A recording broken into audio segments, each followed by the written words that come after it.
Hola, buenas noches tengan cada uno de ustedes y se les agradece de antemano su colaboración y participación a este foro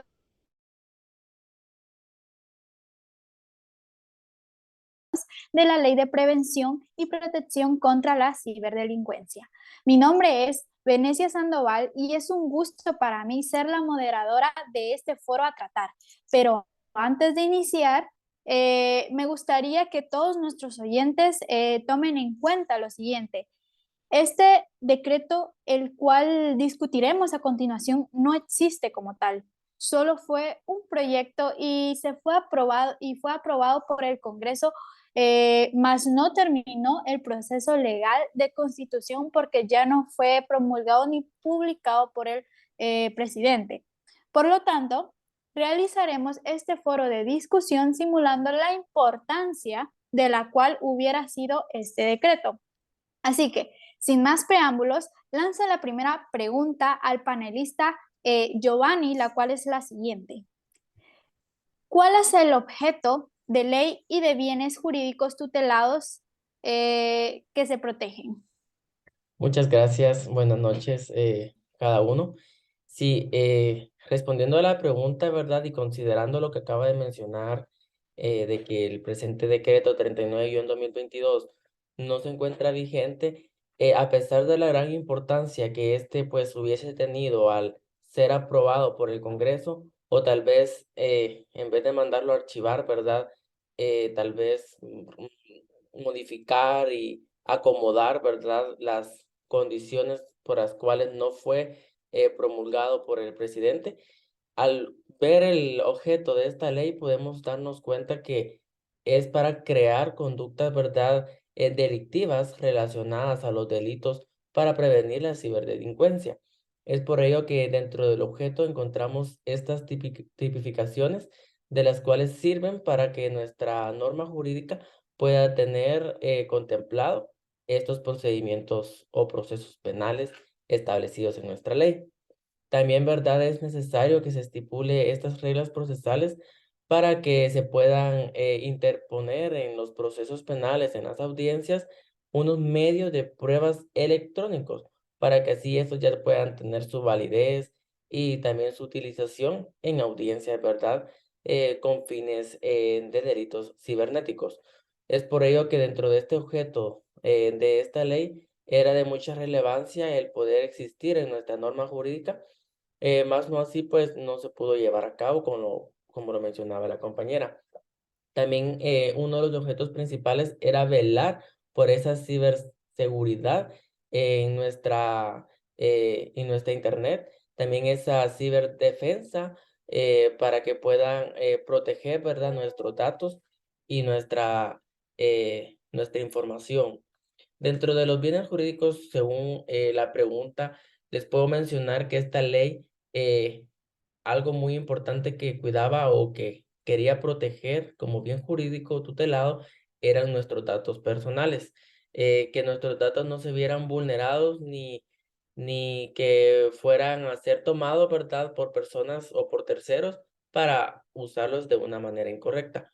Otro bien jurídico tutelado era la indemnidad sexual, de las niñas y de los niños, de los adolescentes y pues de todas aquellas personas, ¿verdad? Para proteger estas personas que son de mucha importancia y de mucha relevancia para nuestra sociedad. Y así pues toda aquella información sistemática que es de mucha importancia y que las personas como ciudadanos pues tendríamos que tener protegidos. También la confidencialidad era otro bien jurídico tutelado que esta ley quería proteger, pero que, pues como hacemos mención, ya no se está llevando a cabo. Puedo comentar, ¿verdad?, de manera personal que hubiera sido muy importante, considero yo, el poder que esta ley hubiera podido llegar a tomar vigencia, porque viene a dar, ¿verdad?, conductas penales de las cuales ya, así como el Ministerio Público, podía ya tomar cartas en el asunto, porque sabemos que pueden haber muchas denuncias, muchos eh, procesos, ¿verdad? Y tal vez al final terminan absueltos porque no se encuentra un procedimiento específico. Y esta ley proponía, ¿verdad?, entre sus medios, que más adelante me imagino que lo vamos a discutir, proponía cómo interponer, ¿verdad?, o cómo agregar a un proceso penal medios de pruebas electrónicos, ¿verdad? Y entonces sí era de mucha importancia y eso tengo para agregar.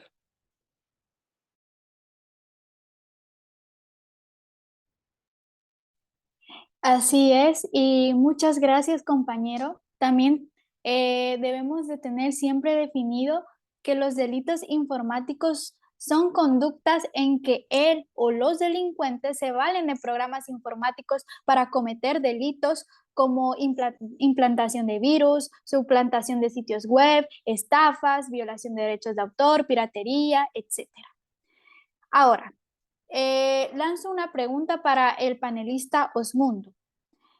Abordando un poco más el tema y dentro de las definiciones para efectos de esta ley y su comprensión y aplicación, ¿cómo usted define a la ciberdefensa? Buenas noches para todos. Yo en lo personal pues defino a la ciberdefensa como todas aquellas políticas, estrategias, planes y procedimientos y también técnicas encaminadas a proteger el Estado, con el objeto de minimizar amenazas, riesgos y otros desafíos, como ya lo mencionaba la compañera, a través del ciberespacio, contra la infraestructura crítica o recursos estratégicos, dentro del marco de la seguridad y defensa colectiva y en consecuencia de la seguridad cooperativa.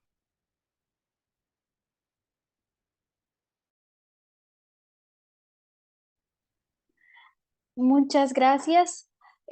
Ahora quiero lanzarle una pregunta a la panelista Damaris. ¿Quién comete el delito de acceso ilícito a datos con información protegida? Muy buen día para todos. Es un gusto. Y enfocándonos en este proyecto de ley, esto lo encontramos en el título 2 de este mismo, en el decreto 39-2002, en los incisos A y B, que nos indica el A, que quien sin autorización o excediendo de la que posea, sin permiso o consentimiento legalmente reconocido, obtuviere, se apodera o se apropia de un dato personal o de datos informáticos sensibles o información confidencial de carácter personal, familiar o comercial contenidos en un sistema informático o sistemas que utilizan tecnologías de información y las comunicaciones de naturaleza privada o pública. O también, inciso B, que establece o que indica que quien sin autorización o excediendo de la que posee, sin permiso o consentimiento legalmente reconocido, obtuviera o se apoderara o se apropiara de datos informáticos contenidos esta información confidencial de carácter familiar, personal o comercial y que se encuentra en archivos o registros de naturaleza pública y que por disposición de ley o la condición política de la República de Guatemala sean de carácter confidencial, reservados o sensibles. Muchas gracias, compañera. Y es que el hacker usa sus conocimientos para descubrir las vulnerabilidades de los sistemas informáticos, mientras que el cracker lo hace con fines ilícitos. Ahora bien, una pregunta para el panelista Kevin. ¿Qué actos son considerados como delitos informáticos? Buenas noches. Como actos, nos referimos a la falsificación informática. Tenemos también a la apropiación de identidad y el abuso de dispositivos. En la falsificación de informática, podemos decir que quien de forma deliberada, sin autorización o permiso, introduciere, altere, capture o borra datos informáticos. Cuando hablamos de apropiación de identidad, nos referimos a quien de forma deliberada usurpe, falsifique, sin autorización, adopte una identidad de una persona o de otro individuo. Esto ya sea individual o jurídico. En los abusos de dispositivos, quien de forma deliberada o sin autorización crea, utiliza, capture, grabe o transfiere de un dispositivo a otro accesos a medios o similares, por cualquier instrumento destinado a los fines. Quiere decir, introducir información a otros dispositivos con un acto ilícito.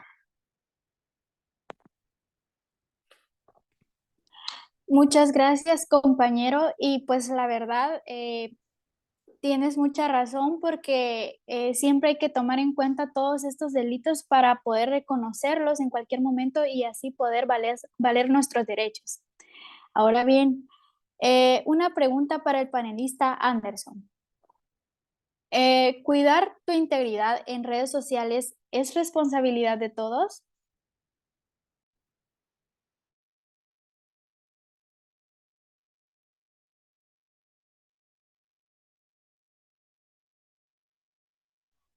Una disculpa, no sé si todos los panelistas pueden escuchar al panelista Anderson. Bueno, no sé si puede volver a intentar para...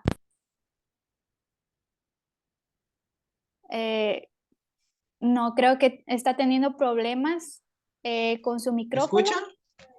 Ah, ya, ahora sí lo escuchamos. ¿Hoy Mil sí? disculpas. Bueno, Bueno, con mi respuesta es que en la internet existen muchos tipos de personas y entre ellos están ciertos grupos a quienes se les considera depredadores sexuales, que normalmente se acercan a chicos o chicas menores de edad, porque los consideran un blanco fácil o los pueden chantajear de alguna manera. El problema ocurre cuando estos chicos no saben cómo actuar en este tipo de casos.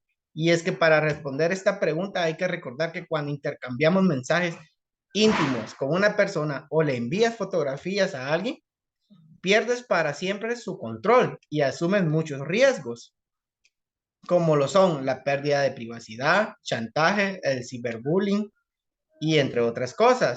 Y también este contenido puede acabar en manos inapropiadas o puede llegarse a ser públicas accidentalmente o intencionalmente.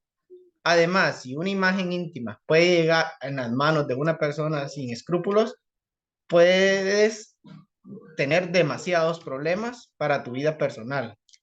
Y lo mejor que se puede hacer en estos casos es guardar las pruebas y denunciar a la persona. Sin embargo, tu integridad ya habría sido manchada y en el decreto de la ley 39-2022, específicamente en el título 2, capítulo 3, es claro en decir que el Estado está para proteger tu integridad contra la cibernética. Pero es tu responsabilidad también proteger y cuidar para seguir siendo una persona íntegra ante la sociedad. Gracias.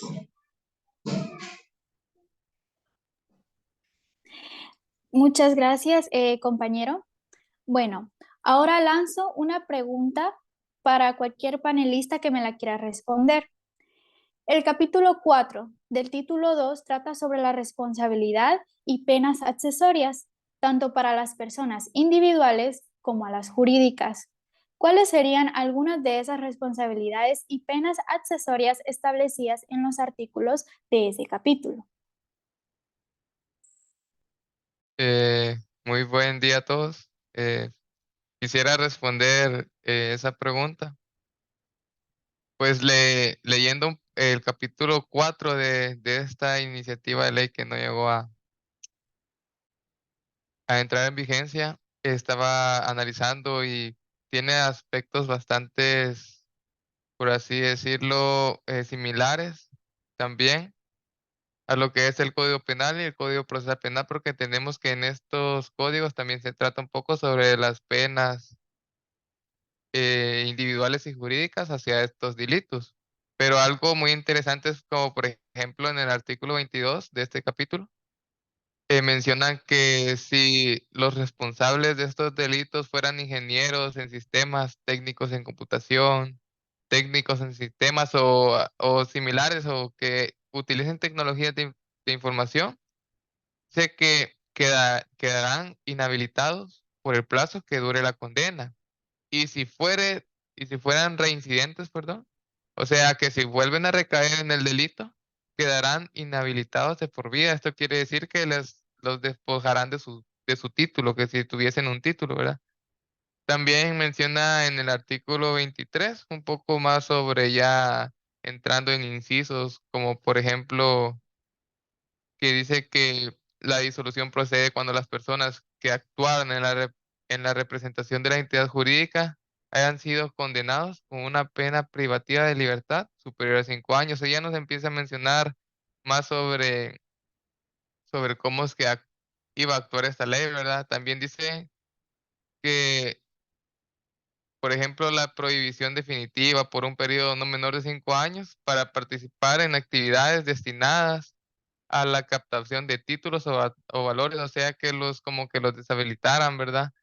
También. Esto ya es para entidades también.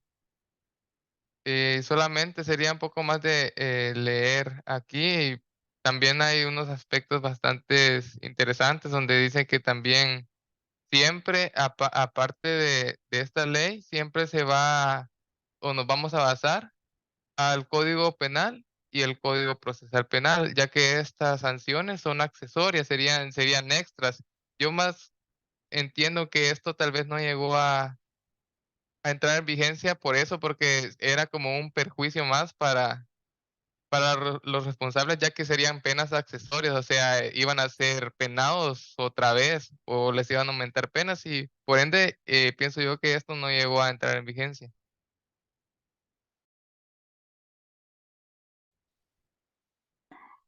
Muchas gracias por su participación y su respuesta. Y la verdad, sí, todos deberíamos, ¿verdad? Y pues los invitamos a todos a que conozcan más sobre este decreto, ya que es de sumamente importancia para hoy en día, en la actualidad, que se están dando tantos delitos por la tecnología, tantas extorsiones, tantos ciberacosos, que en realidad tenemos que tomarlo en cuenta para no caer en todos estos juegos y en todos estos delitos, ¿verdad? Y pues ahora me gustaría hacerle una pregunta a la panelista Heidi. Según el artículo 25, capacitación para la protección de datos personales del decreto 39-2022, ¿por qué debe velar el Estado? Buenas noches tengan cada uno de ustedes.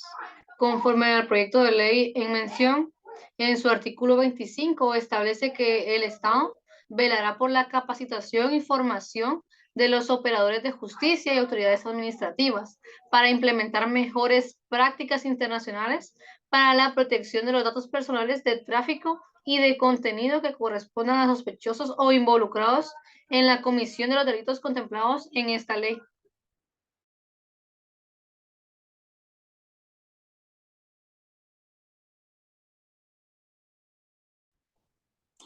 Bueno, muchas gracias.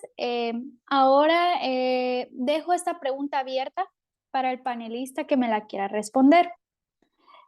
Para usted, dentro del decreto 39-2022, Ley contra la Ciberdelincuencia, ¿quién es el encargado de garantizar la prestación de ayuda inmediata para fines de investigaciones o procedimientos relacionados con los indicios de delitos vinculados a sistemas y datos informáticos? Yo voy a responder esa pregunta. El encargado sería el Ministerio Público por medio de lo que es la ley de la Red Internacional de Sistema Mutua contra Delitos Informáticos, o también llamado Red 24/7 de Guatemala, nombre debido a que está designado como punto de contacto localizable las 24 horas del día, los 7 días de la semana.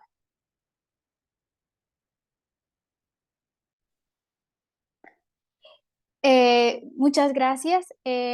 También algo que me gustaría que todos supieran, ¿verdad?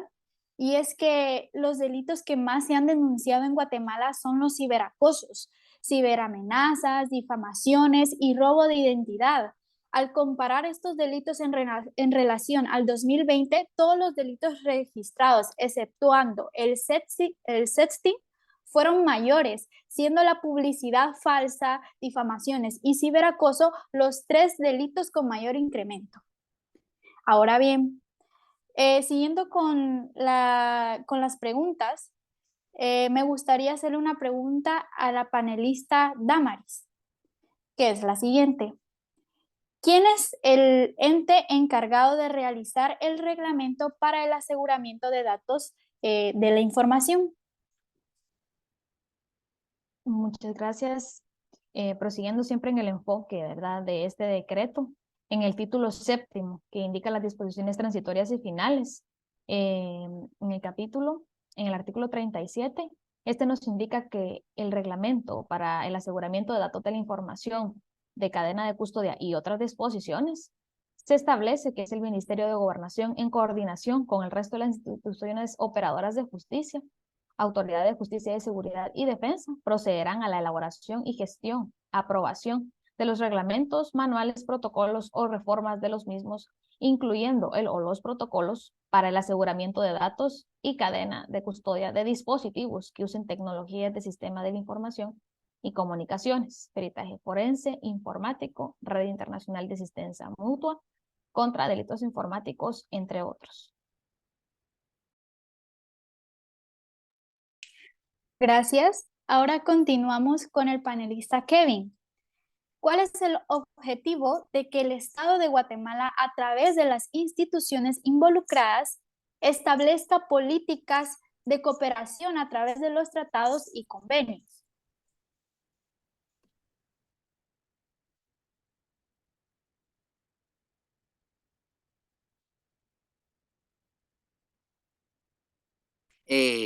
Bueno, el primer objetivo sería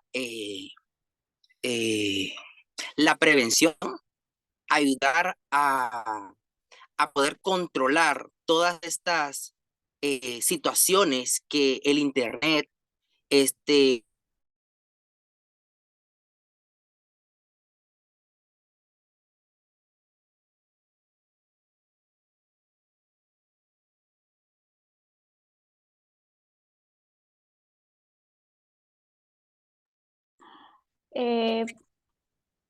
ay,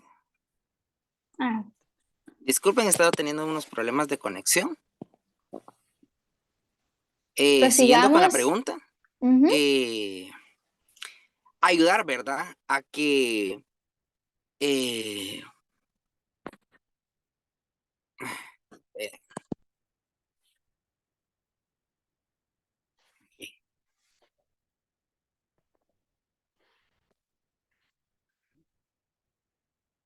¿hoy sí me logran ver? Sí, compañero, lo logramos ver.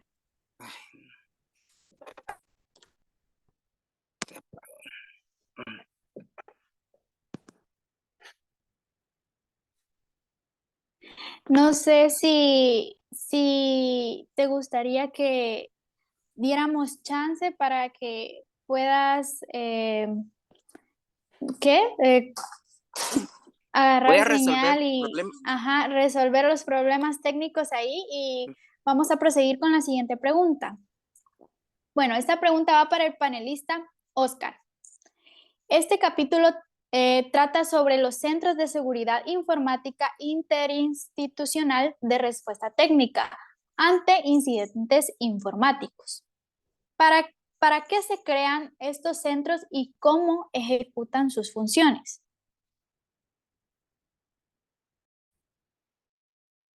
¿Me escuchan?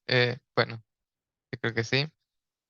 Estos centros de seguridad interinstitucionales se crean para detectar y dar atención eficaz y eficientemente a los casos y emergencias de ciberseguridad y ciberdefensa, así como realizan también acciones tendientes a que usuarios puedan prevenir los ataques a sus datos o sistemas informáticos, o sea que también dan apoyo de, por ejemplo, cómo proteger más sus cuentas para que no los hackeen o algo similar, cómo no caer en esos famosos, los cookies cuando entramos en alguna página, cuando les damos acceso a estas páginas, a nuestra información o cosas similares. También aquí nos explica un poco cómo apoyan y supuestamente iban a apoyar, ¿verdad? Y también cómo es que iban a funcionar. Un ejemplo de ellos también puede ser que para poder crear un usuario en estas instituciones, por ejemplo, las entidades jurídicas tenían que estar inscritos y certificados conforme a lo establecido en la ley. También nos menciona que el Centro de Seguridad Institucional para incidentes informáticos iba a estar a cargo del Ministerio de Gobernación, el cual iba a tener funciones de gobierno y también iba a ser el punto de contacto nacional ante incidentes informáticos también. Solamente. Gracias. Gracias, compañero. Ahora pregunto, conforme al artículo 28 del orden de envío de credenciales y datos del decreto 39-2022, ¿qué es lo que puede ordenar el juez o tribunal competente a cualquier persona individual o jurídica que presta su servicio de comunicaciones a los proveedores de servicios que usen tecnologías de la información y las comunicaciones de cualquier tipo? Dejo la pregunta abierta para que cualquiera de los panelistas presentes me pueda responder. Buenas noches. A mí me gustaría responderla y pues leyendo el artículo 28, el juez o tribunal competente podrá ordenar tres cosas. Como número uno, tenemos que comunique, presente, remita o entregue credenciales y datos alojados en un sistema informático o en un dispositivo de almacenamiento informático que esté bajo su poder o control y que se vinculen con la investigación de un delito. Como número dos, tenemos que entregue datos de los usuarios o abonados o también los datos de identificación y facturación de servicios con los que cuente, diferentes de los datos relativos al tráfico o al contenido. Y número tres, tenemos que indique el tipo de servicio de comunicación utilizado o el periodo de servicios y el lugar de ubicación de los equipos.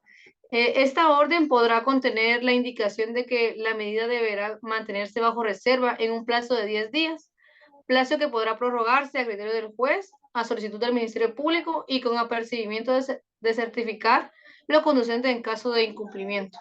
Solamente. Muchas gracias, panelista Heidi, por su participación. Y pues ahora vuelvo a hacerle una pregunta al panelista Osmundo para que nos pueda decir y seguir con el tema, ¿verdad? ¿Podría hacernos mención sobre algunas acciones de fortalecimiento dentro de esta ley?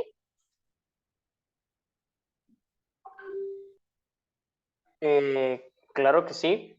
El Estado de Guatemala, a través de las instituciones involucradas, establece una política de cooperación a través de tratados y convenios de forma bilateral o multilateral, así como también busca armonizar con las políticas regionales en materia de delitos que afecten el uso de la tecnología.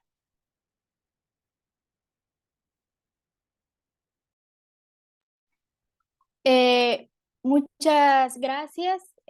Ahora no sé si el panelista Kevin ya tiene mejor señal y ya puede comunicarse con nosotros.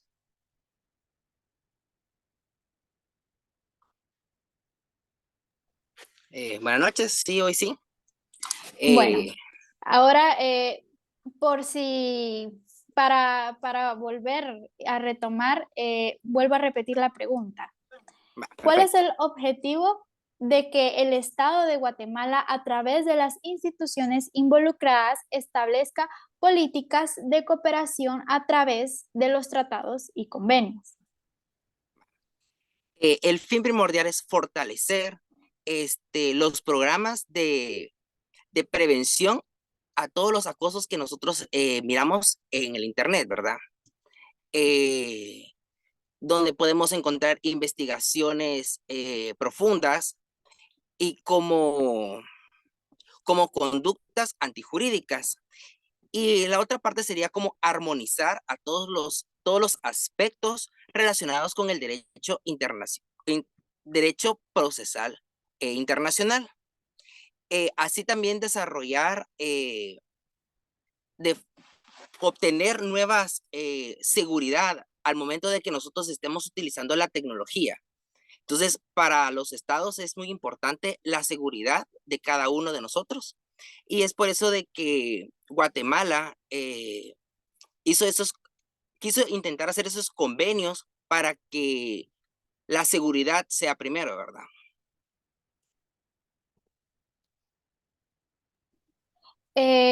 Gracias, panelista Kevin, y gracias a todos los panelistas por su participación en este foro a discutir sobre el decreto número 39-2022. Y pues la verdad, para recalcar, ¿verdad?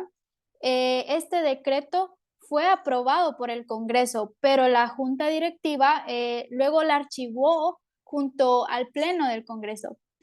Entonces, fue un proyecto y sí fue aprobado, mas no se terminó el proceso. Pero, como ya habíamos dicho anteriormente, nosotros tocamos este tema para darles a entender a todos y pues tomar en cuenta la importancia de la cual hubiera sido este decreto y si hubiera sido aplicado en nuestro país. Entonces, nuevamente les agradezco a todos por su participación y pues feliz noche. Gracias.